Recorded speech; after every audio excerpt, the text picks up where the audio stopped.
Chydig bwyntiau. Cynhelir y cyfarfod hwn ar ffurf hybrid gyda rhai aelodau yn y siambr y Senedd ac eraill yn ymuno drwy gyswllt fideo. Bydd yr holl aelodau sy'n cymryd rhan yn rhyfodion y Senedd lle bynnag y bont yn cael eu trin yn gyfartal. Mae cyfarfod llawn y gynhelir drwy gynhadledd fideo yn unol â'r rheolau sefydlog Senedd Cymru'n gyfystyr a thrafodion y Senedd at ddibenion deddf Llywodraeth Cymru 2006. Bydd rhai o ddarpariaethau rheol sefydlog 34 yn gymwys ar gyfer y cyfarfod llawn heddi. Mae'r rhain wedi nodi ar yr agenda chi. Dwi eisiau atgoffa aelodau hefyd fod y rheolau sefydlog sy'n ymwneud â threfn yn y cyfarfod llawn yn berthnasol ac yr un mor berthnasol i aelodau yn y siambr a gyda nhw i'r aelodau hynny sy'n ymuno drwy gyswllt fideo. Reitem gyntaf felly yw'r cwestiynau i'r Prif Weinidog. Ac mae'r cwestiwn cyntaf heddi gan Andrew Davies. Thank you, Presiding Officer. Will the First Minister make a statement on Welsh Government economic projections for 2021 in South Wales Central? Llywodraeth, the Chief Economist's report, to be published alongside the budget, will provide an assessment of economic prospects in all parts of Wales. Thank you, First Minister, for that answer. 2 weeks ago, obviously, Welsh Government brought forward the Business Development Grant that had to be suspended after 24 hours. I appreciate that does show a sign of demand out in the economy, and in particular in South Wales Central. As a regional member, I've been contacted by businesses across the region who obviously found it very frustrating after putting a huge amount of time and effort into their plans that the scheme was either suspended or oversubscribed, depending on which message you received. Can you give any confidence that those businesses that were unfortunate enough not to get in before that 24-hour deadline closed will be able to resubmit their bids in the coming weeks and months ahead and gain that support to take them into 2021 from the Welsh Government? Llywydd, thank Andrew Davies for that supplementary question. And of course, he is right that there are many businesses in South Wales Central and in other parts of Wales who've looked to the third phase of the Economic Resilience Fund for assistance. In terms of the £200 million lockdown business grants, 22,000 grants worth over £61 million have already been paid out. And in relation to the £100 million business development grant aspect, where there were 6,000 applicants on that first day, hundreds of payments have already been made and millions of pounds have already been paid out. We are, of course, looking to see whether it is possible by drawing funds from other parts of the ERF, where maybe the demand hasn't been so great, or looking to see what possibilities there may be later in the year to supplement the business development grant strand of Phase 3 in order to allow other businesses who weren't able to get their application in that first 6,000 to benefit further from the fund. Mick Antonev. First Minister, we don't have any clarity or certainty yet whether the UK government is going to be able to negotiate an EU trade agreement, and we don't know whether there's going to be any further support for businesses. We see that sectors like the aviation sector in my constituency have been abandoned by the UK government. We've lost jobs in avionics, BAMC, GE, and many others. And at the same time, the UK government is rolling over a whole series of trade agreements internationally, but very little scrutiny, if any at all, in Westminster, and this is causing controversy. And I'm wondering what steps are being taken by the Welsh Government to ensure that Welsh interests are protected in those trade agreements, because they do affect Welsh manufacturing, Welsh agriculture, and ultimately Welsh jobs. So I thank Mick for that. He's right to point to the absence of sector-specific assistance in some very important parts of the Welsh economy. Steel is uppermost in our minds at this point, given Friday's announcement, and it really is imperative that the UK government come to the table with a sector deal for steel that will protect jobs here in Wales, but also protect the UK economy. If Britain is to be a globally trading nation, then we can't expect to do that without as foundational a sector as steel available indigenously within the United Kingdom. Of course, Mick Antonev is right, Llywydd, that the UK government is using prerogative powers in Parliament as a way of bypassing scrutiny on trade deals, and no wonder that they are in trouble on that. Constitutionally, surely they want to involve devolve governments in those discussions and not to rely on brute constitutional force in order to impose deals on other parts of the UK, which we could have helped in a constructive way by providing the information that we have and they don't, to make those trade deals suitable for all parts of the country. I agree with Mick Anthony that at the heart of this is a set of underlying attitudes towards devolution in the United Kingdom, as we saw so spectacularly with the Prime Minister's very ill-judged comments overnight. Cwestiwn 2, David Rees. What action is the Welsh Government taking to secure funding for programmes currently funded by the EU through structural funds? Thank Iris for that question. Llywydd, the promise that Wales would not be a penny worse off by leaving the European Union has met with little success. The UK Government has refused to negotiate continuing participation in interterritorial cooperation programmes, for example, worth over €100 million to Wales. The Welsh Affairs Select Committee describes progress on the Shared Prosperity Fund as negligible. Well, thank you for that answer, First Minister. Many communities across my constituency have benefited from projects which have been funded by the European Union through structural funds. Whether it's been skills-based, they would never have been able to receive otherwise, but these communities are now developing as a consequence of that. Now, as you say, we were promised not a penny lost at the time, but the Shared Prosperity Fund still seems to be lacking total detail, and I'm hearing, in fact, that they may well wish to bypass Welsh Government in that funding.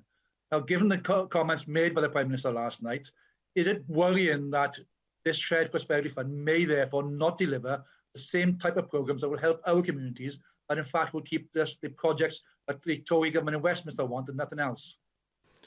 Well, Llywydd, that is a major concern for not just the Welsh Government, but all the partners that we have across Wales and who have worked with us so carefully, led very often by our colleague yw'r Davies, in order to devise a regional economic strategy for Wales that will make use of the replacement funds that we were told were guaranteed to be available to us.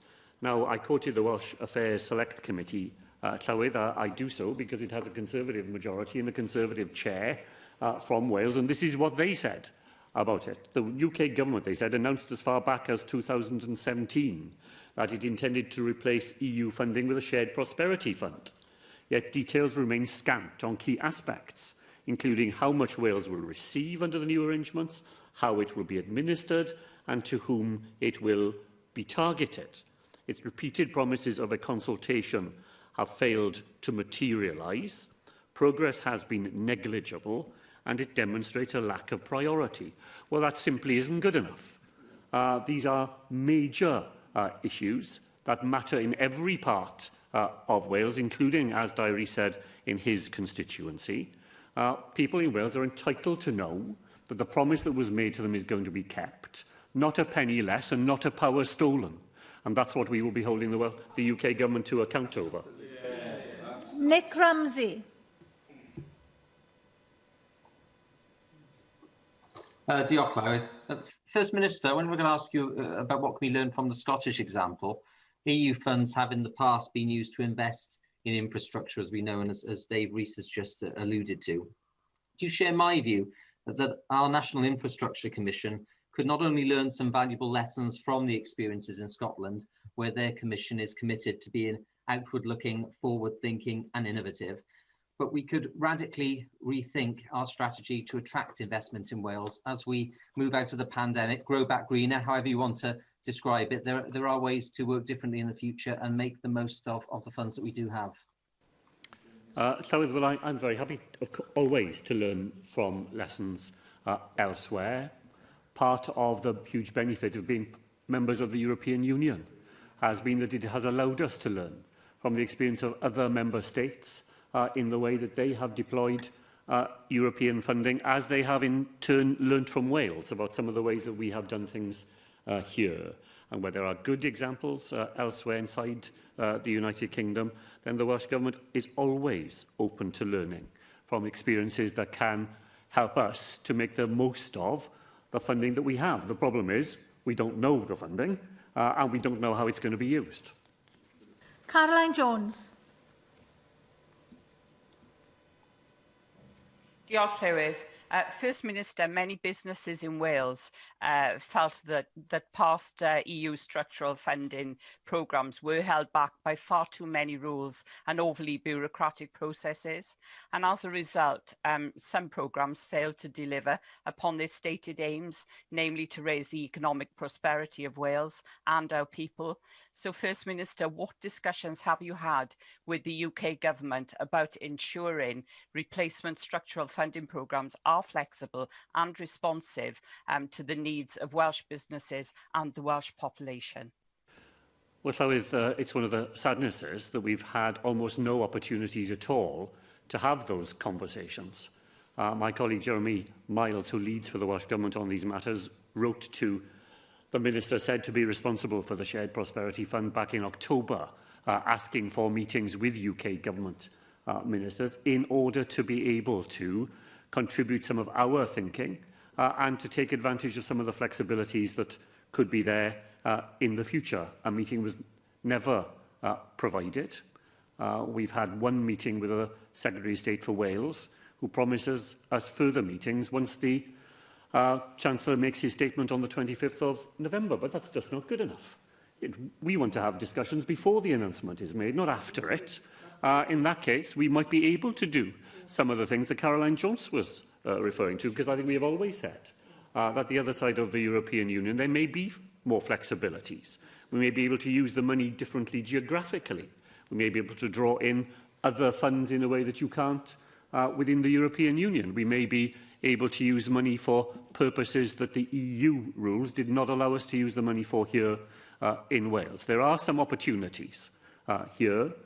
We have identified them with our partners. We would like to have had an opportunity to share that with the UK Government, and despite asking for those opportunities, they have never come our way. Cwestiynau nawr gan arweinwyr y pleidiau, arweinydd y ceidwadwyr, Paul Davies. Diolch, Llywydd. First Minister, from the start of this week, people on low incomes in Wales will be able to claim £500 if they have to stay off work and self-isolate due to COVID-19. I'm pleased to see that those payments will now be backdated to the 23rd of October. However, it remains the case that local authorities in Scotland and in England have been delivering the grants for some weeks and backdating them to the 28th of September. Now, the Health Minister has made it clear that Wales's payments have been delayed because the Welsh Government has had a practical challenge in getting all of our systems in place to make this work. Can you tell us what those practical challenges are? And can you also tell us why the Welsh Government isn't backdating the payments to September like in other parts of the UK, as surely this means that people on low incomes in Wales will be financially disadvantaged compared to people in England and in Scotland? Well, Llywydd, we backdate to the 23rd of October because that is when the fire break period was introduced in Wales, and that gives us a reason for doing that. The purpose of the £500 is to assist people to self-isolate. It's no assistance to people to do that if the period of self-isolation has already been completed many, many weeks ago. The practical challenges are in designing a system that is not open to fraud. Because we cannot have a system in which people simply self-declare that they have been asked to self-isolate and then claim £500 of public money. We need to be certain that if people get the £500, as we want them to do, because we want people to be able to self-isolate, then we need to know that those people have been asked to do so by our TTP system and therefore are bona fide claimants of this public money.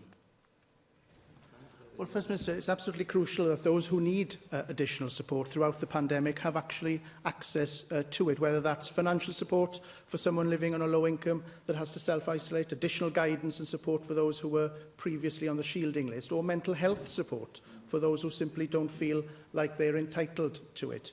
Now, First Minister, I'm sure you'll share my concerns to the news that a recent Mind Cymru survey found a third of adults and a quarter of young people failed to get help because they didn't think they deserved it.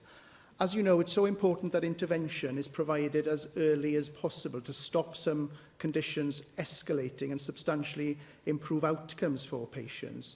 You've recently reshuffled your cabinet, which now recognises mental health as a significant policy area. Therefore, can you tell us how the Welsh Government is responding to concerns from organisations like Mae'r Cymru about ensuring people are getting the help that they need? And what further action can the Welsh Government take to better communicate to people the importance of reaching out and accessing mental health support and services if they are struggling to cope during the pandemic?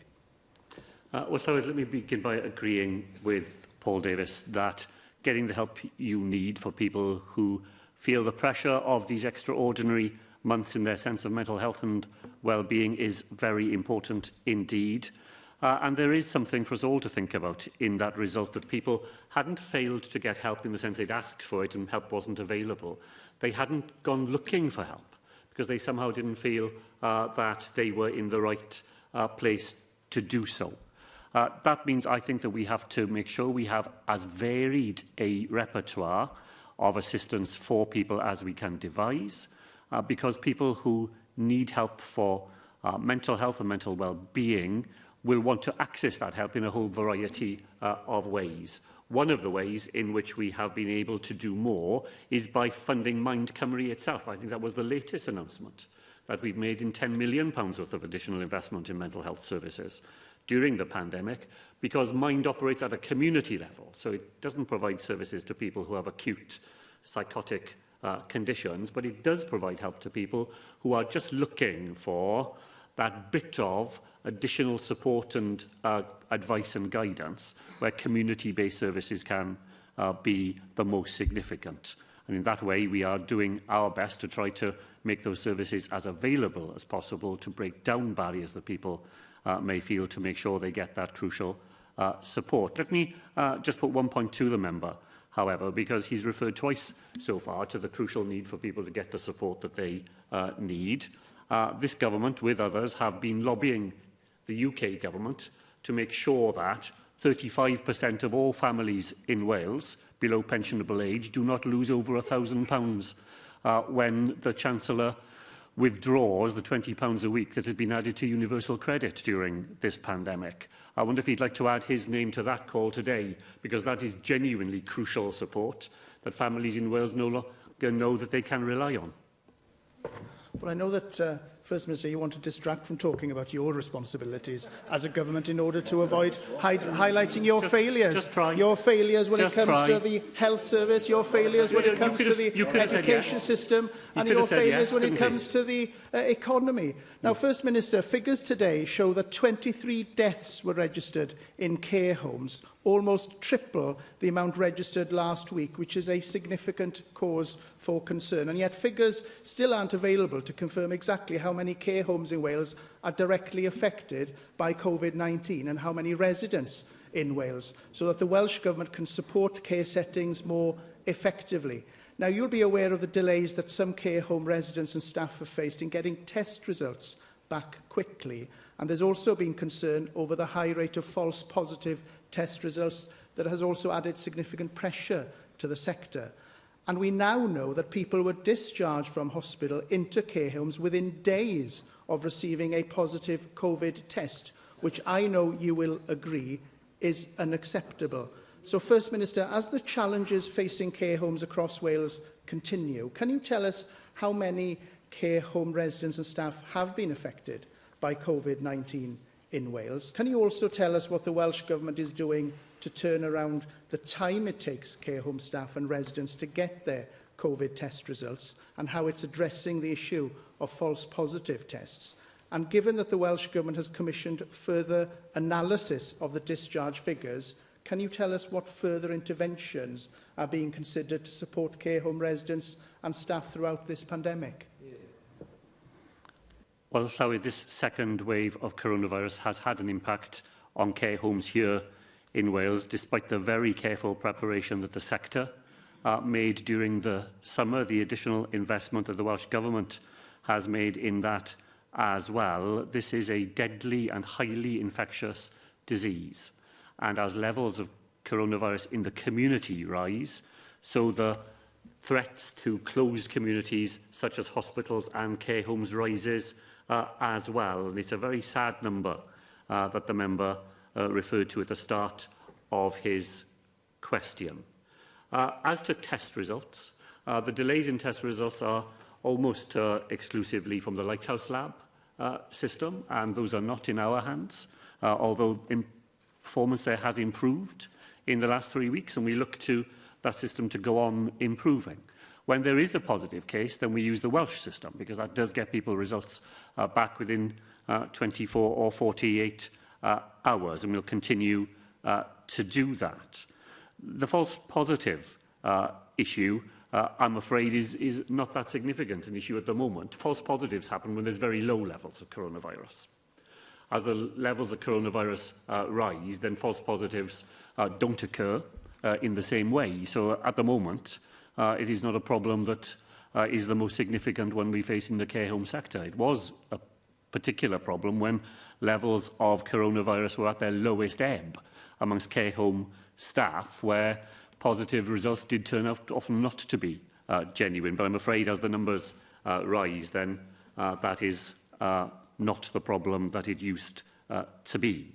As to the point that the member raised about people discharged from care homes, discharged from hospital into care homes, there is a lot more analysis that is needed of those figures to make proper sense of them. We don't know where those tests were carried out. It is possible they were carried out in the care home to which the person who lives in that care home was being returned. It is possible that it happened not in the hospital episode before someone was discharged back into the care home, but in a previous hospital episode. So there are important things that we need to learn about where the tests were carried out, when they were carried out, and what impact they may have had. That is why we have said that we will carry out further analysis of the figures that were published yesterday, and I think it would be sensible for anybody to wait. The member has been very keen on data in previous weeks in this chamber. I think he would be wise to wait until we have that extra data before we draw any conclusions. To end, Llywydd, by going back to the point I made to the member, he could have offered us a simple yes, couldn't he? He could simply have said that in the crucial support that he was keen to ask me about earlier, that the £1,000 and more that 35% of families in Wales are about to lose, he might just have added his voice to those of us who would like to persuade the Chancellor not to allow that to happen. Adam Price. First Minister, according to media reports, Tata Steel UK is currently seeking £500 million of funding from the UK government as part of the Project Birch initiative in order to sustain its future. Accepting this support, it's said, will require Tata to close both its 2 blast furnaces at Port Talbot and replace them with electric arc furnaces that will produce steel from scrap rather than iron ore. While this will reduce the emission of greenhouse gases in Wales, it will also lead to very significant redundancies among the steelworks employees. If this happens, history tells us that the probability of the re-establishment when clean technology becomes available is small, and Wales will have lost a vital part of its industrial base. Would you agree that a policy of reducing UK greenhouse gases while increasing them in other countries via imports at the expense of Welsh workers' jobs would represent a short-term fix rather than a genuinely sustainable industrial strategy, and is the very opposite of a just transition to a decarbonised future? Well, I'm happy to agree with the final point that the member raised. I'm not prepared to follow the path down which he made his argument. It is very important that we do not talk about steelmaking in Port Talbot as it is carried out today, as though it has already been lost. And the company I know is very keen indeed that we don't talk about it in that way, because it has customers that it is supplying, it has order books that it needs to fulfil. So I am committed to doing everything the Welsh Government can do to help create a sustainable future for steelmaking in the United Kingdom and here in Wales. That can only be secured through proper discussions between the UK government and the company. And it's a matter of great disappointment that it has not happened properly already, and may have contributed to the decisions that the company has made, the fact that they've not been able to secure an agreement through Project Birch, despite many months of trying to persuade the UK government to do so. I don't think any of us are in a position to know what the outcome of that will be. And I don't think we should talk about it in a way that undermines the company's current ability to go on trading, to go on providing jobs in Port Talbot and to secure a future for that community. History has taught us as well, hasn't it, First Minister, we cannot rely on Westminster to solve Wales's economic problems, and indeed to reverse the Prime Minister's logic is because Westminster's proven so disastrous to Wales that this Senedd exists. So now is the time to show the difference that having our own government can make by bringing forward a counter proposal to protect jobs and livelihoods in Port Talbot and the surrounding area, including the protection of primary steelmaking. The UK government is reportedly being asked to part-nationalise the company. Isn't it even more important that the Welsh government takes a stake in a company that is overwhelmingly Welsh-based in terms of its workforce, so those workers and their communities have a seat at the table? And can you confirm that you would be prepared to do so? And can you confirm that you're also developing a fully-fledged alternative strategy for Port Talbot based around maintaining the works in their current configuration in the short to medium term, investing in the development of hydrogen-based steel production in Wales, and ensuring that the Port Talbot works is converted to use the new technology to produce carbon-neutral steel by 2035?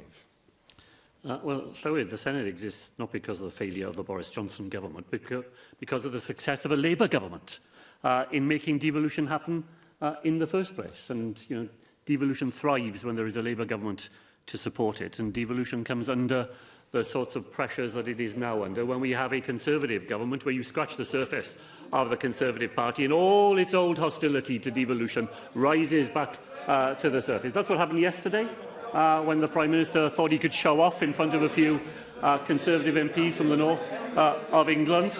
But we have the Senedd because of a Labour Party, and this Labour Party will continue to make sure that we use all the powers that we have here, all the powers we have of persuasion, the powers that we have to intervene, not at this point to make a counter-proposal, but to work with the company on the proposals that it will want to bring forward. And we have a part to play in that, and part of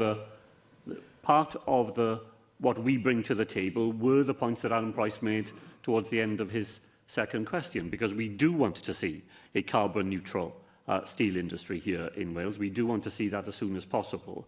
It is why the Steel Institute that we are creating as part of the Swansea City deal is so important to the future of the steel industry here in Wales, because it will bring all the power of research from the university in Swansea, all the power of the local authorities with the interest that they have in making the steelworks a success, to help to create the type of future for the steel industry that we want to see. We will play our part in that, not at this point by developing counter-proposals, but by trying to make sure that the company and the UK government are able to get together with the assistance that we can provide to fashion a way forward for that industry. Do you agree, First Minister, and the only secure and sustainable future for Port Talbot and the other Welsh plants in the long run is to return the ownership of the Welsh steel industry to Welsh hands, to nationalise as a first step and then recapitalise to the kind of green bond advocated recently by the OECD in their report to you, and then finally to mutualise and create a Welsh steel cooperative. And Dwyn Cymru has been a success, despite the scepticism at the outset. So why not Dir Cymru? The Basque cooperative Mondragon, which the Welsh Government is already working with, as you confirmed last week, has previously indicated its willingness to provide advice and support in establishing an employee-owned business at Port Talbot. Why not take them up on that offer? A worker-owned integrated steel plant is by no means unprecedented internationally. At the height of the last crisis, which was only 4 years ago, the Welsh Government funded the Excalibur management buyout at Port Talbot to the tune of £750,000. Is the Welsh Government prepared to put similar resources and energy now behind the idea of a Welsh-owned steel cooperative? Well, what we will do, Clywyd, as I've said, is to put our energy and our commitment to the steel industry in Wales at the service of the company and the UK government in the discussions that they need to have. That is the way future. That is the way forward for this industry at this point. Now, there are many things that Adam Price said to which I am myself attracted. I had the privilege of spending a week in Mondragon while a member of this Senedd, and saw the fantastic work that has been achieved there. And I think I said last week, Llywydd, that I'd received a letter from the President of the Basque Country that day inviting Welsh ministers to further discussions with the Basque Government about mutual ways in which we can learn from one another, help one another. But on the narrow point of what needs to happen next in relation to the very important steel industry and its impact on communities here in Wales, the efforts of the Welsh Government are not going to be distracted into alternatives. At this point, our efforts are concentrated on discussions with a company, persuading the UK Government, getting them properly around the table, finding a way forward that protects those communities and those jobs. Question 3, Leanne Wood.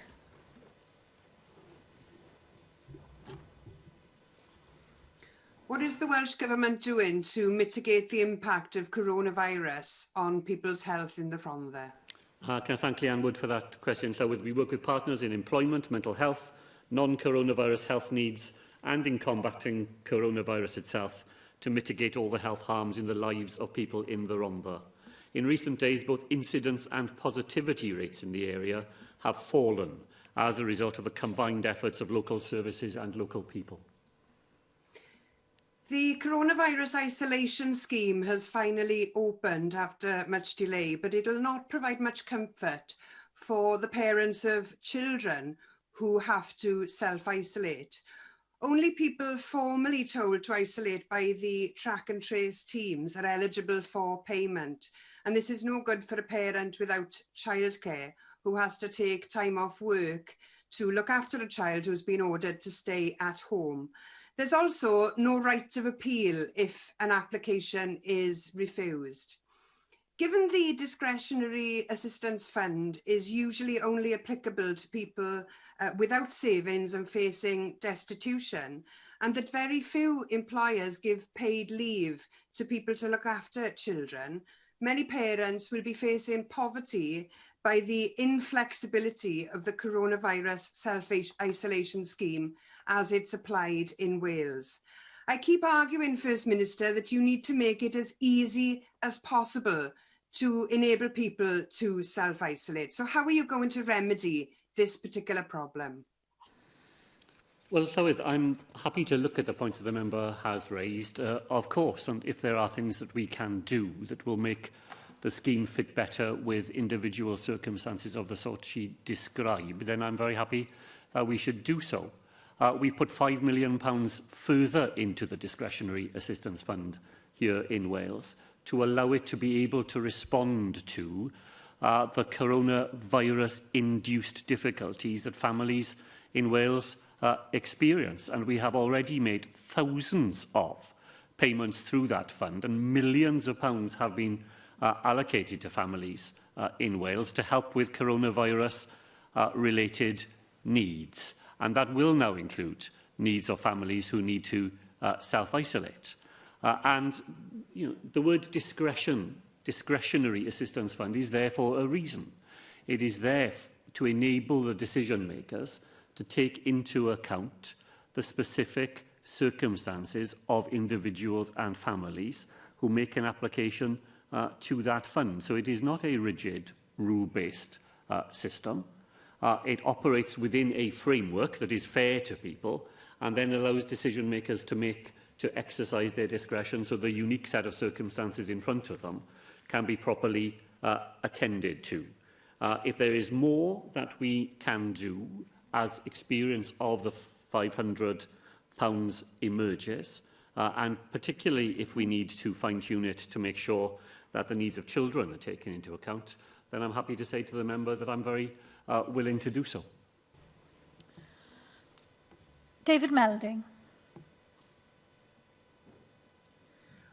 First Minister, many areas in the former South Wales coalfield, like the Rhondda, have had a very high level of infection, and the population there will be sick for some time to come with long COVID and other related problems afterwards. And I'm particularly concerned about how this is going to be managed, what health services and clinics will be available for people especially if it reduces their ability to hold down a job or to seek a job, given the economic inactivity that areas like the Rhondda currently suffer.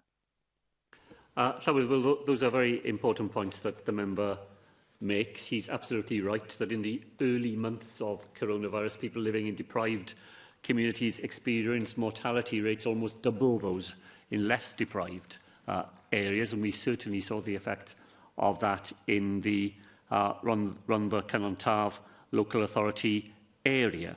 The first thing we have to do is to get on top of the impact that the current second wave is having on our hospital services, because at the moment our hospitals are having to deal with the immediate crisis of more people coming through the door for this reason, and that inevitably has an impact on their ability to go on providing other services such as the rehabilitation services to which David Melding referred. I know that he will be glad to have seen the fall in the incidence rate in RCT over the last 7 days. A week ago, it was 478 per 100,000 in the population. Today, it's 259. The positivity rate has fallen from over 25% to 18%. And in the last couple of days, in hospitals in the RCT area, there are now 14 confirmed cases in critical care. That's the lowest since the 27th of October. There are 206 confirmed cases in other acute beds in the Cwmtaf Morgannwg Health Board area. That's 50 lower than the same day last week and 64 lower than the highest point, which was on the 3rd of November. And it's provided we can go on bearing down on the current flare-up of numbers, that the Health Board will then have the capacity to be able to attend to the longer-term consequences, which I agree with the point that David Melding was making, that if you have an older, sicker, poorer population, then those long-term impacts are likely to be more profound. Cwestiwn 4, yw'r Anca Davies.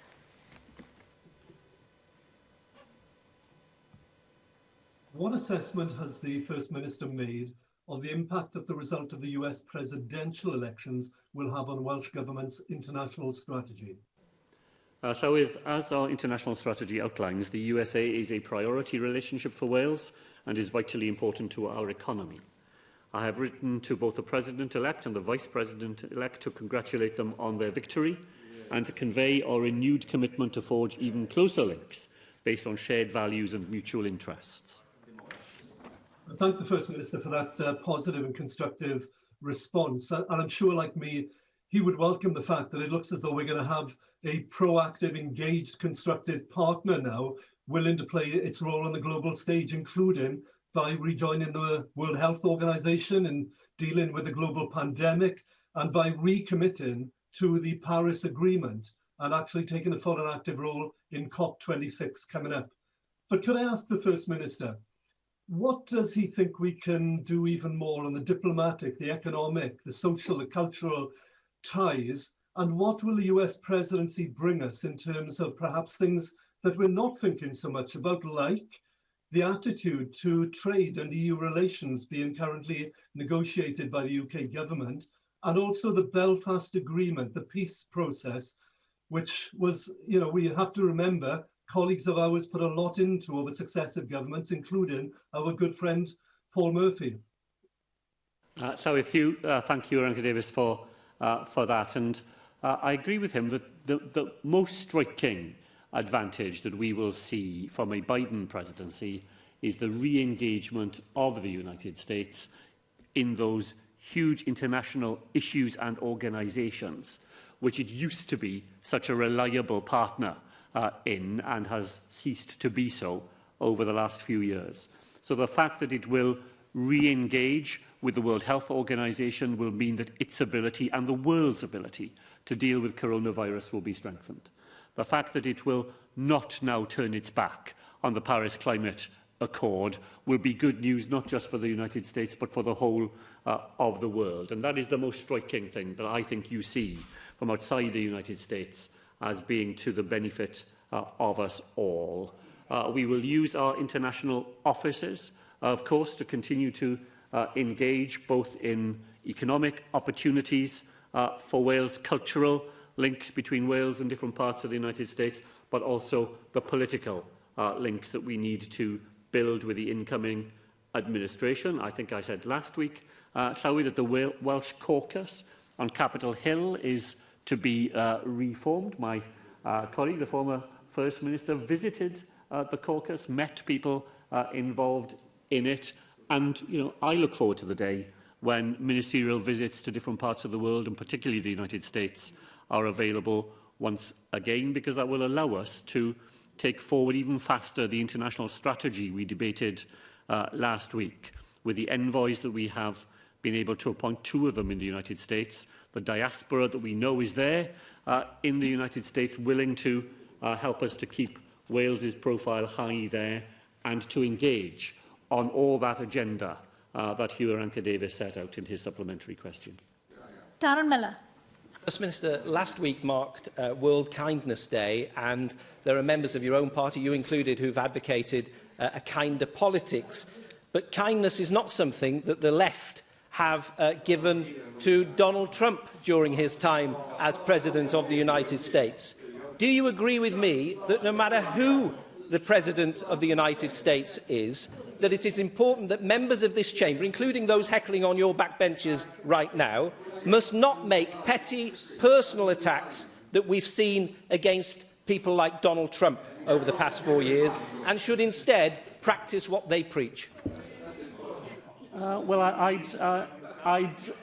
I'd be able to provide a different sort of answer to the member if I thought that the President to whom he referred for a moment took the advice that Darren Miller has offered, eschewing petty personal attacks. Have you never seen the tweets that that man has poured out during the 4 years, and the vile abuse that he has heaped on the heads of people who disagree with him?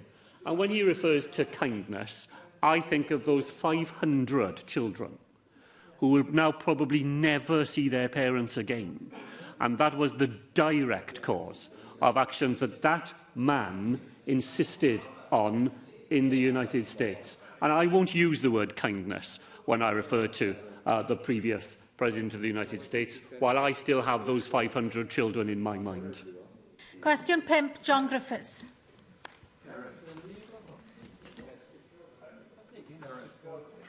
Diolch, Llywydd. What further steps will the Welsh Government take to combat the harms resulting from COVID-19 in Newport?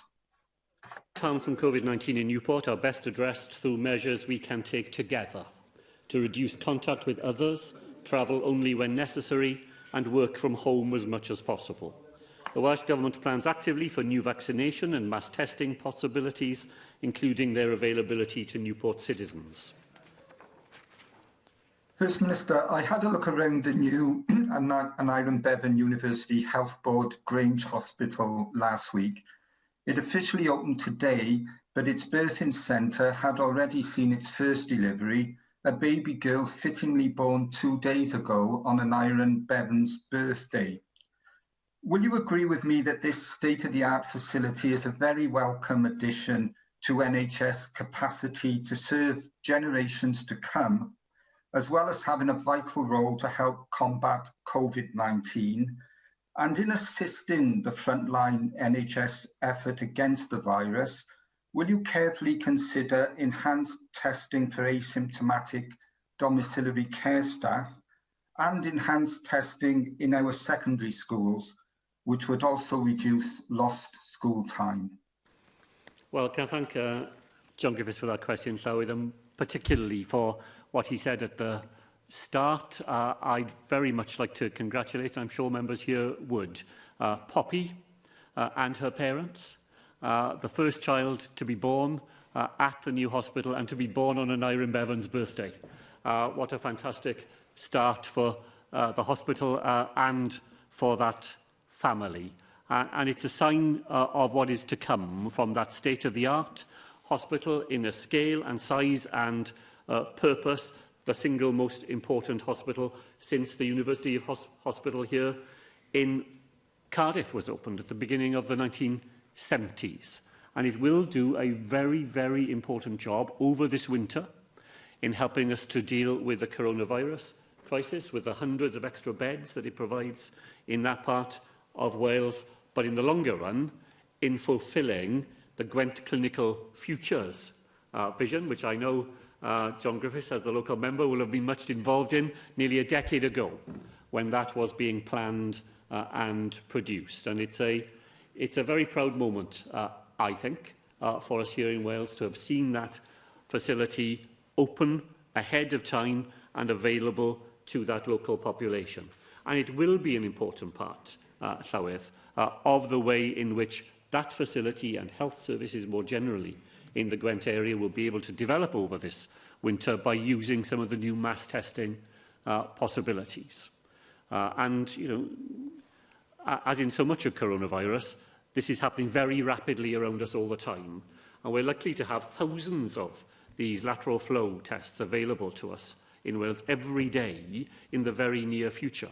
And that will give us new possibilities in asymptomatic testing of frontline workers, and may be able to do more to allow children who at the moment have to go home if a single child is found to have coronavirus in a school. We may be able to deploy them to allow those children to return more rapidly to education. So there's a lot of work going on with our colleagues in the health service and others to make sure that this new possibility is put to work in those parts of Welsh society where it has the most impact. And Llywydd, we've talked previously on the floor of the Senedd here about using them to enable visits to care homes.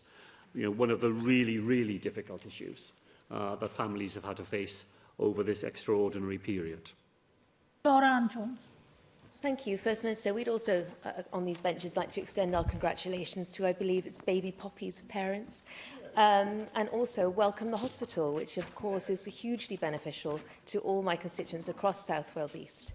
There have been many concerns that people have been inboxing me about recently, because doctors have come out and said that they're concerned about the staffing levels in the new hospital for when it's opening. How can you reassure this floor today, First Minister, that there will be enough staff to cope with the demand when the hospital opens its doors? Thank you. Well, shall we thank Laura Ann Jones for what she said originally. Of course, the hospital has already opened its doors. It's been receiving patients for some days now. I saw an exchange of correspondence between the medical director and one doctor employed by the Health Board, which I think set out very clearly the way in which staffing arrangements have been agreed with clinicians, agreed with the nursing leadership in the Health Board. Those staffing arrangements have been put in place. It's not to say for a moment, Llywydd, that the system is not under pressure.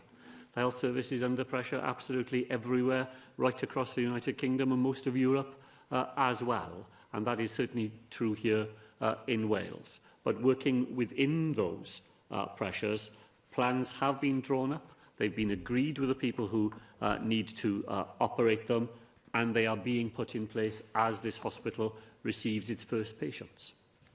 Cwestiwn 6, Mike Hedges. Diolch, Llywydd. What action is the Welsh Government taking to alleviate poverty in Wales? Thank Mike Hedges. Llywydd, the Welsh Government is focused on those practical actions which maximise income and reduce essential living costs. In this term, we have introduced the only nationally funded and designed holiday hunger programme in the United Kingdom, and in January, we will provide the first ever help with breakfast costs for children entering secondary school.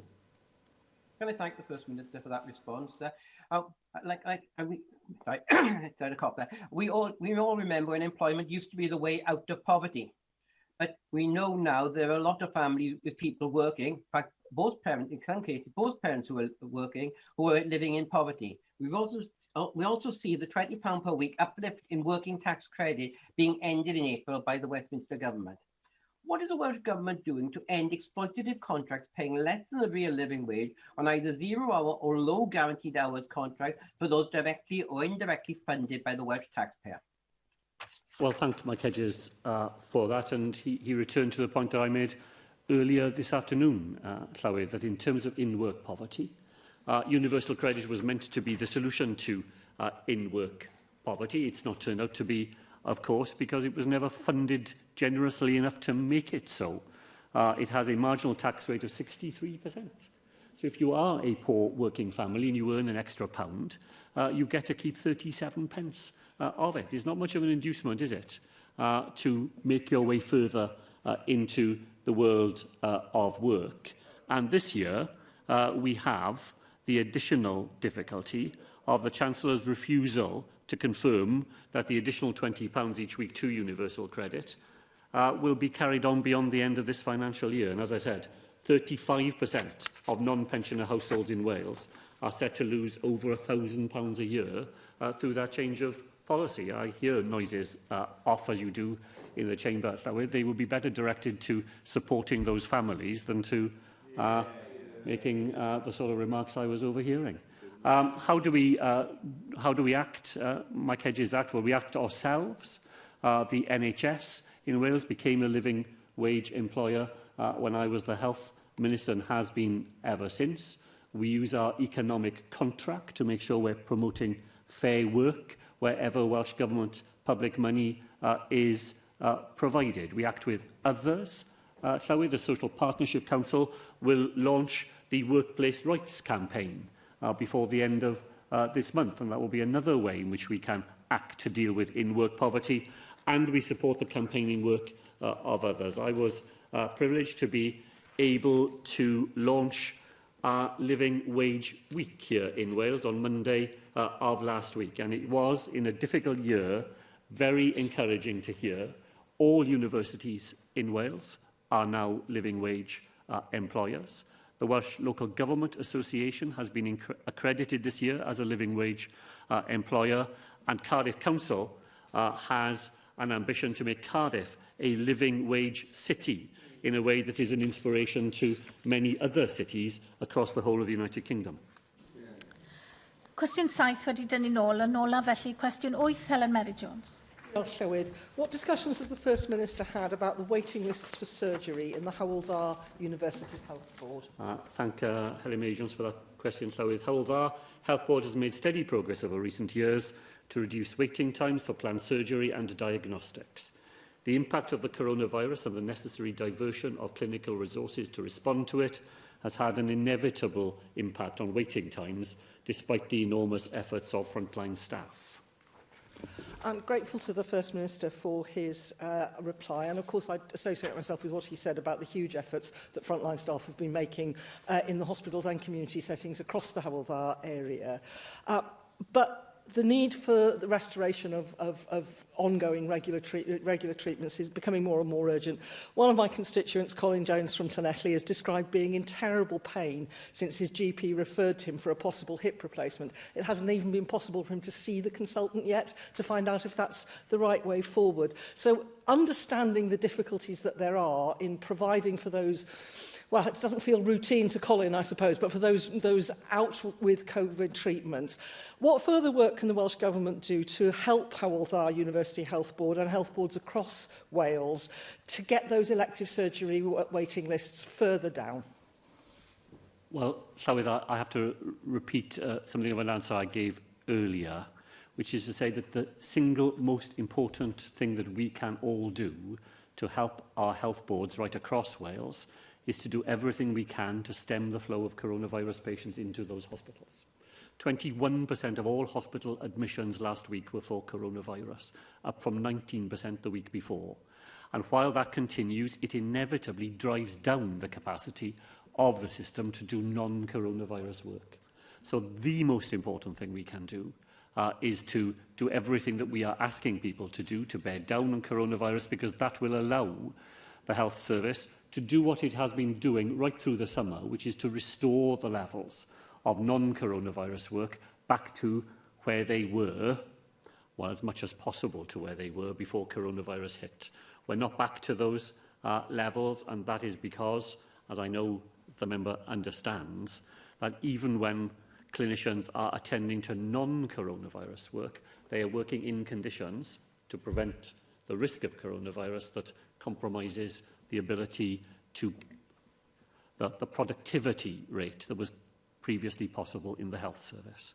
What the Welsh Government is doing beyond everything we try to do to bear down on coronavirus itself is to support clinicians in the very difficult job that they do of having to clinically prioritise the people who need their attention. And that is a desperately difficult message to give to the individual that Helen Mary Jones referred to. But there will be people with even greater clinical need. And in Wales, I don't think we would ever want to step back from that basic principle that those who need the help the most get to the front of the queue. Diolch i'r Prif Weinidog. Y cwestiynau nesaf i'r Dirprwy Weinidog a'r Prif Chwip. Ac mae'r cwestiwn cyntaf gan David Rees.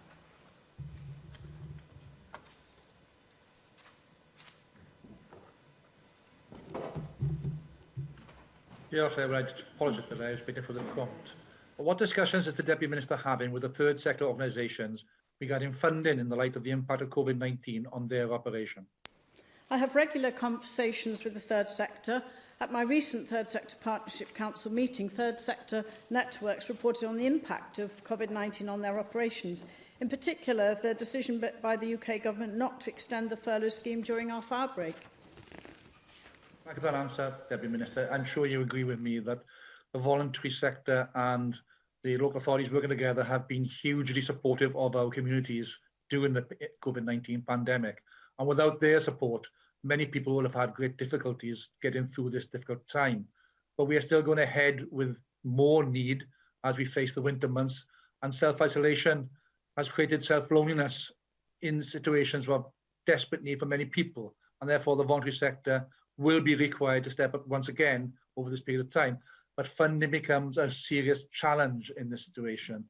What funding streams are you looking at to ensure that those organisations can get the money to ensure that they're able to provide the voluntary sector needed to deliver on the COVID-19 needs? Well, thank David Rees for that question, and to also agree with him that the way in which the voluntary sector, and indeed volunteers particularly, have come forward in response to the pandemic and shown the sort of care and compassion that they displayed in particularly at the height of the pandemic during the lockdown, but since then. And if we look now that we've got 34,229 registered volunteers on our Volunteering Wales platform, with over 20,000 of those registered since the 1st of March. But the third sector is supporting that great swell of enthusiasm and support from volunteers. So that's why I announced the Welsh Government's £24 million COVID-19 third sector support fund back in April. And we've made supporting the sector during the pandemic a priority of this government.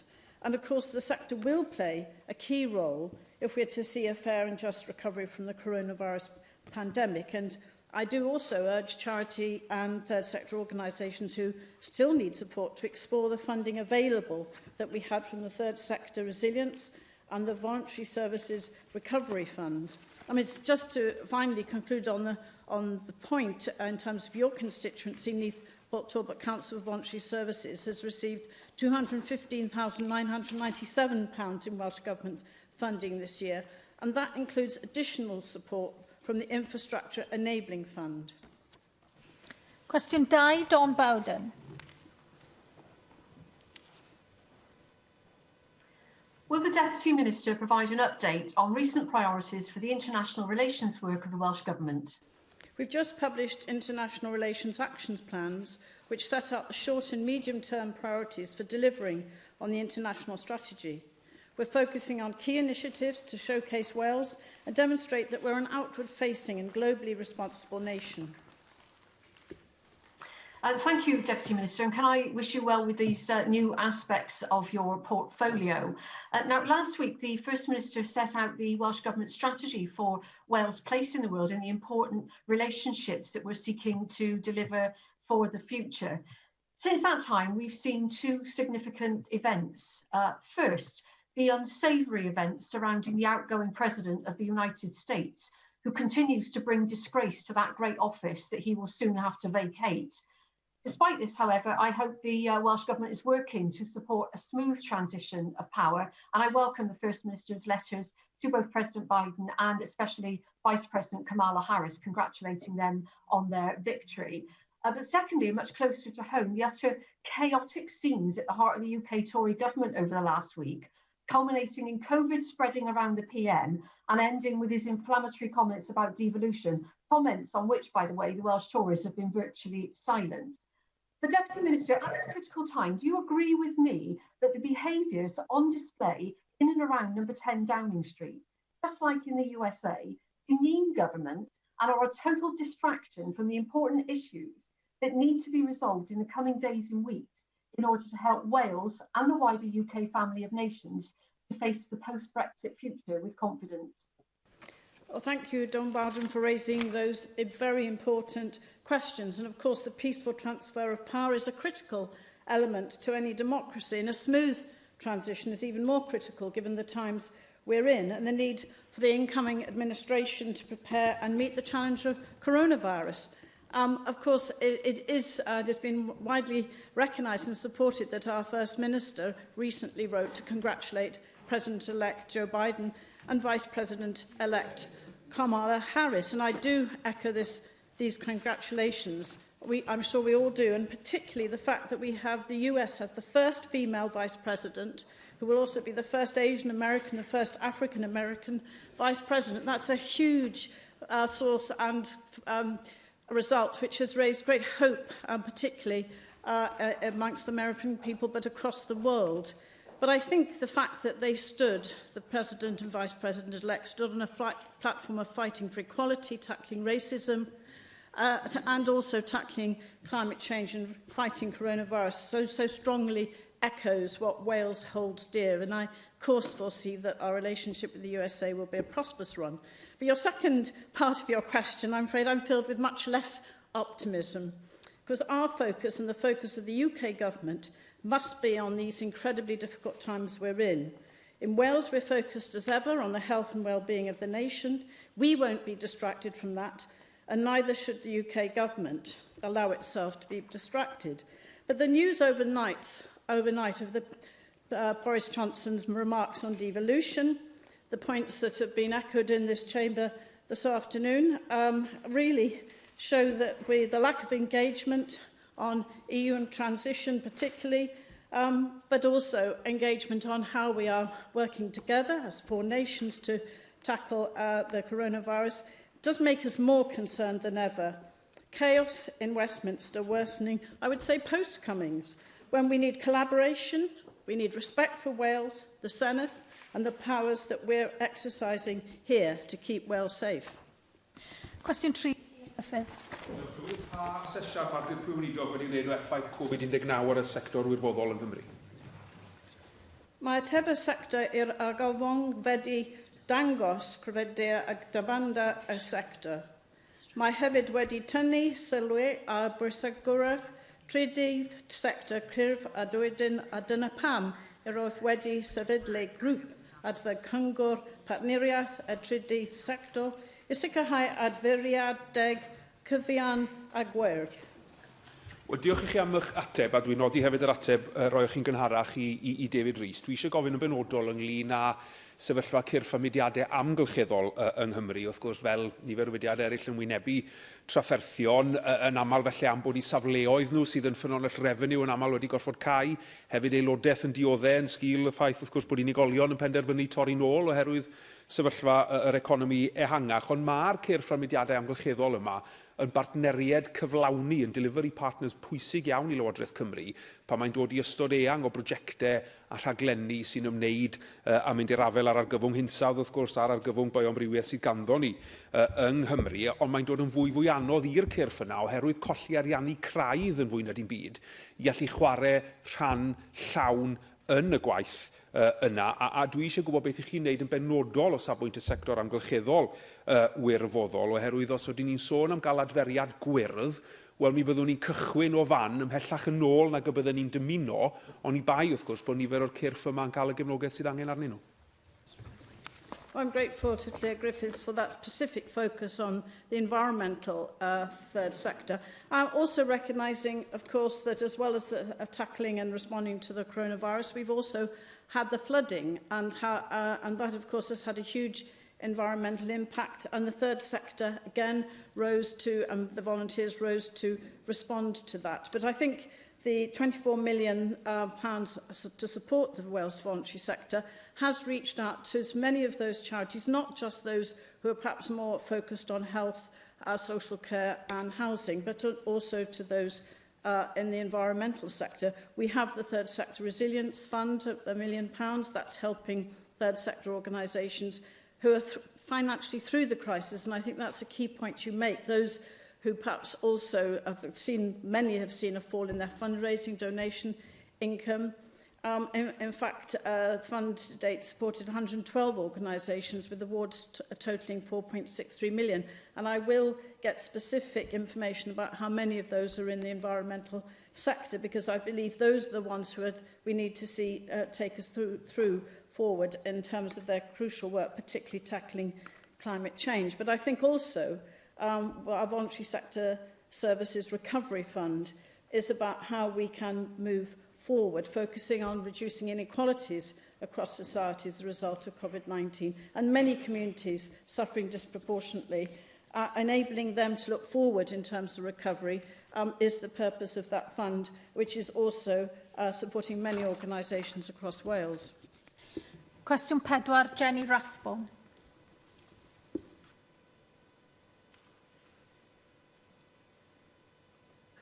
Will the Deputy Minister make a statement on the impact of the coronavirus pandemic on the Gypsy and Traveller community? We've worked to support Gypsy and Traveller communities during the pandemic to address issues related to employment, education, digital exclusion, healthcare, utilities provision and communication. The most recent report on the impact of COVID on the Romani and Traveller community this month, called Moving for Change, highlights the suffering of this community because they are mainly low-income families which rely heavily on work in construction, both on building sites as well as on people's homes, doing roofing repairs, tarmac laying, and landscape gardening, etc. Of course, they're not the only self-employed community who've suffered financially. Taxi drivers, musicians, and theatre workers face similar destitution, frankly, as only those in employment have been eligible for the job retention scheme. Additionally, low literacy levels and poor internet connectivity on traveller sites makes it very challenging for the Gypsy and Traveller community to understand what they might be eligible for in the way of self-employed support from the Welsh Government's Economic Resilience Fund. What has the Welsh Government done to reach out to this most disadvantaged of communities? Thank Jenny Rathbone for that question. I do welcome the Romani Cultural and Arts Company report, the impact of the novel coronavirus pandemic upon Romani and traveller communities in Wales 2020, and many insights and recommendations from that report that we're now considering alongside other evidence to inform work, very relevant as well to our race equality action plan. So we are looking now, we funded the Romani Cultural and Arts Company to undertake additional community engagement to support the plan's development and to make sure that we're engaging with the views of the community. But I think the Welsh Government continuing to fund the Travelling Ahead project to provide a range of services to Gypsy, Roma and Traveller communities in Wales is crucial, and they have helped those in self-employment to access UK government schemes, including the Coronavirus Self-Employment Income Support Scheme, and also those facing extreme financial hardship, which of course you recognise them in that community. The advisors have assisted in completing applications to the Discretionary Assistance Fund, described earlier, of course, by the First Minister. And we've ensured that those who have got the expertise and access to Gypsy, Roma and Traveller communities are engaging with them. But I'm also very pleased that we have funded through the Voluntary Services Emergency Fund, and we have funded a helpline to provide an accessible first port of call for information For the BAME COVID-19 helpline, it is on a range of issues, including employment and welfare, education, housing, personal safety and health issues. And of course, that also we will be reaching out to Gypsy Roma traveller communities to make sure that also local authorities are taking their responsibilities seriously in terms of access to learning and indeed improvements to ensure that broadband is available. Mae cwestiwn 5 wedi dynnu nôl, felly diolch i'r dirprwy Weinidog. Yr datganiad a chyhoeddiad busnes sydd nesaf.